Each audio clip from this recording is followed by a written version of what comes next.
So hello guys, मैं हूं आपका दोस्त and host Son Chaudhary, love coach and relationship adviser. Actual में हम समझ नहीं पाते हैं जब कोई लड़की हमें छोड़कर जाती है या हमारा रिलेशनशिप तोड़कर जाती है, उसके कुछ रीजंस होते हैं। जैसे हमें लड़की छोड़कर जाती है तो हम दूसरा काम स्टार्ट कर देते हैं, यानी उस बारे में नहीं सोच पाते कि जिस रीजन की वजह से वो लड़की हमें छोड़कर गई है, हमारा रिलेशनशिप तोड़कर गई है, उन चीज़ों पर फोकस करने की जरूरत है। हम क्या करते हैं कि हम दूसरी लड़की की तलाश में लग जाते हैं, लेकिन एक दिन वो भी छोड़कर चली जाएगी तो फिर आप क्या करोगे। मैं अब आपको बताता हूं ऐसा कौन सा तरीका है जिससे आपको कभी भी कोई लड़की छोड़कर नहीं जाएगी। अब आप थोड़ी डीपली समझने की कोशिश करना, थोड़ा डीपली सोचने की जरूरत है आपको कि ऐसा क्या रीजन रहा था कि वो लड़की हमें छोड़कर गई थी। ऐसे कौन से रीजन रहे थे कि उस लड़की को हमें छोड़ना पड़ा है। समझने की कोशिश करना। सबसे बड़ी चीज होती है हमारा बिहेवियर। अगर आपका बिहेवियर बहुत ही ज्यादा गंदा है, बिहेवियर गंदा किसी का भी हो, कोई नहीं निभा पाता, कोई नहीं इनको एक्सेप्ट कर पाता। जिस व्यक्ति का बिहेवियर बहुत खराब होता है उससे बहुत ज्यादा लोग दूरी बना लेते हैं। ये सबसे बड़ी गलती आपकी होती है। अगर आप बार बार अपने बिहेवियर को गंदा कर रहे हैं, बार बार उस बिहेवियर को बहुत ज्यादा नीचा लेकर जा रहे हैं, तो आपका रिलेशनशिप टूटना मुमकिन है, ये ध्यान रखना। अब समझने की कोशिश करना। कुछ उसकी फिजिकल जरूरतें भी होती है लड़की की। अगर आप वो फिजिकल जरूरतें पूरी नहीं कर पा रहे हो, या ऐसा है कि आप फिजिकल जरूरतें अपनी खुद की पूरी कर रहे हो और उसकी खुद की जो जरूरत है वो पूरी नहीं कर पा रहे हो, वो भी रीजन हो सकता है लड़की के छोड़कर जाने का। सबसे बड़ा तो रीजन यही होता है कि अगर आप समय नहीं दे पा रहे हो, अगर आप उस लड़की को समय नहीं दे पा रहे हो। बहुत सारे लोग क्या करते हैं कि लड़की को तो पटा लिया, लड़की के साथ तो रिलेशनशिप में आ गए, लेकिन अपनी जॉब के बारे में बहुत ज्यादा फोकस करते हैं और हाइपर फोकस करते हैं। और जब हाइपर फोकस करते हैं, उस लड़की को टाइम नहीं दे पाते हैं, तो वो क्या करती है लड़की, वहां से डिस्कनेक्ट हो जाती है और दूसरे किसी इंसान के पास चली जाती है। फिजिकल का होना लाइफ में कोई बहुत ज्यादा मायने नहीं रखता। सबसे ज्यादा मायने रखता इमोशनल अटैचमेंट। मैंने देखा है बहुत सारे लोगों को कि वो बहुत बहुत दूर रहते हैं, 100-100 किलोमीटर, 200-200 किलोमीटर, 500-500 किलोमीटर, लेकिन कभी भी रिश्तों में कोई दिक्कत नहीं आई है। अगर उनसे पूछा गया कि आप एक दूसरे से कभी फिजिकल हुए हो, तो बोलते नहीं, हम लोग कभी फिजिकल हुए नहीं। आपके प्यार में कोई कमी आई? नहीं नहीं सर, कोई प्यार में भी कमी नहीं आई है। और यहाँ पर देखिए, आप बिल्कुल नजदीक नजदीक रहते हैं कि एक दूसरे से मिलते भी हैं, दिल से बात भी करते हैं, लेकिन ऐसा नहीं है। एक दूसरे से फिजिकल भी होते हैं, लेकिन फिर भी रिश्तों में दिक्कतें हैं। और मैं आपको एक बात और बताऊं, अगर आप सोच रहे हो कि फिजिकल होने से रिश्ते रुकते हैं, कि सेक्स से रिश्ते रुकते हैं, ऐसा नहीं है। अगर आप फिजिकल होने से किसी से रिश्ते रोक पाते तो आज के समय में तलाक नहीं होते। बहुत सारे लोग ऐसे हैं जिनके 2-2 बच्चे भी हैं और बड़े बड़े बच्चे हैं, काफ़ी दिनों के भी बच्चे हैं। अगर आपको लगता है कि यार कि रिश्ते फिजिकल होने से रुकते हैं, ऐसा नहीं है।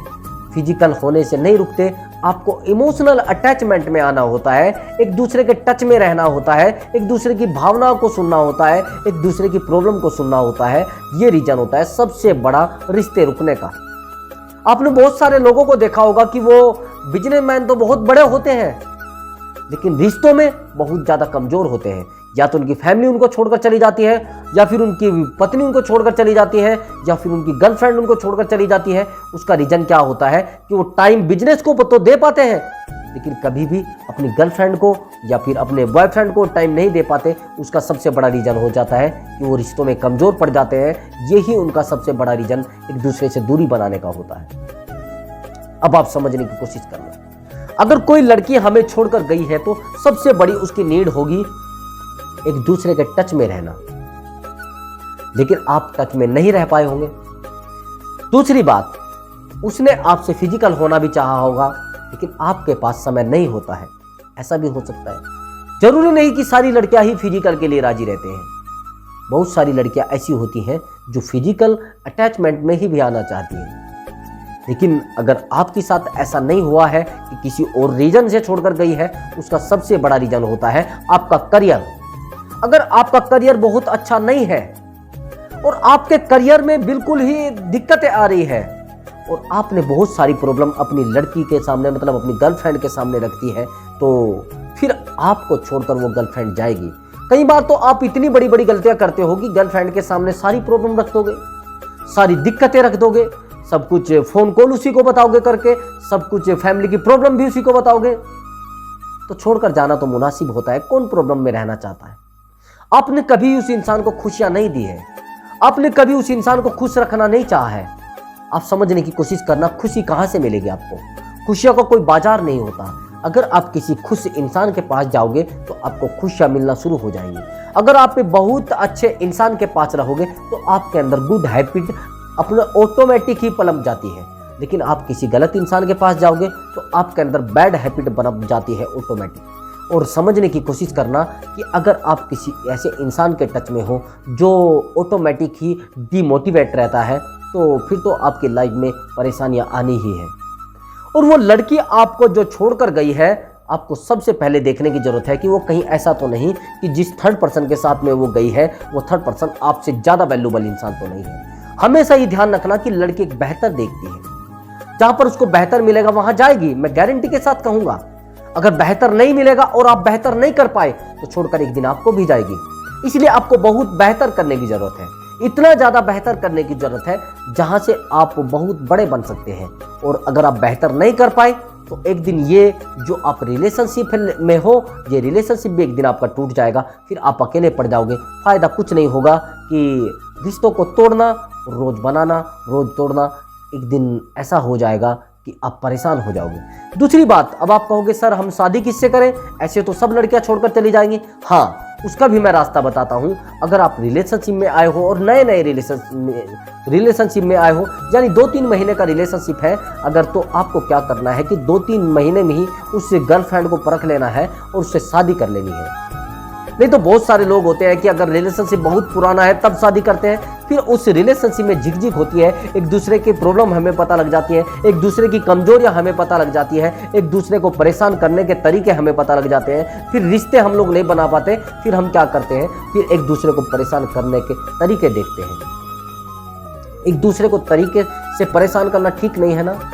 अब समझने की कोशिश करना। बहुत सारे मैंने लोगों को देखा है कि जैसे वो रिलेशनशिप में आ गए और रिश्ता भी उनका हो गया और शादी भी उनकी हो गई है, तो वो क्या करते हैं, फिर शादी के बाद एक दूसरे में कमियां निकालते हैं। जब शादी हो गई है और सब काम हो गए हैं, फिर कमियां निकालना मुनासिब है क्या? फिर तो कुछ रहा ही नहीं और बाद में कमियां निकालने जा रहे हो।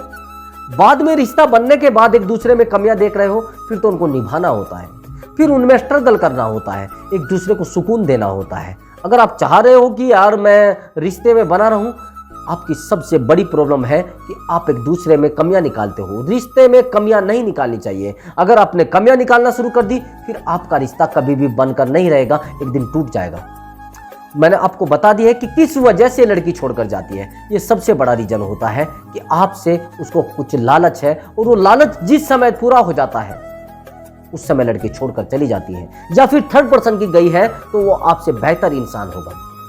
अगर थर्ड पर्सन के साथ गई है तो बेहतर इंसान होता है, और बेहतरीन तो देखती ही है लड़कियां। और जब बेहतरीन देखती हैं तो फिर आप बेहतरीन नहीं हो, बेहतरीन आप बनकर नहीं रहे हो, और आपने रिलेशनशिप में आने से क्या किया है, आपने अपने आप को भी कमजोर कर लिया है। अगर आप बढ़ते रहते, मतलब आगे बढ़ते रहते, तो फिर आपका रिलेशनशिप नहीं टूटता। अब आज रिलेशनशिप अगर टूटा है तो यही सबसे बड़ी कमजोरी रही होगी। तो अगर आपकी समझ में कुछ आया है तो हमारे चैनल को सब्सक्राइब कर दें और वीडियो को लाइक और वीडियो को शेयर करना ना भूलें। तो मिलते हैं अगली वीडियो में, तब तक के लिए मैं आपसे अनुमति चाहूँगा। बाय बाय, नमस्कार।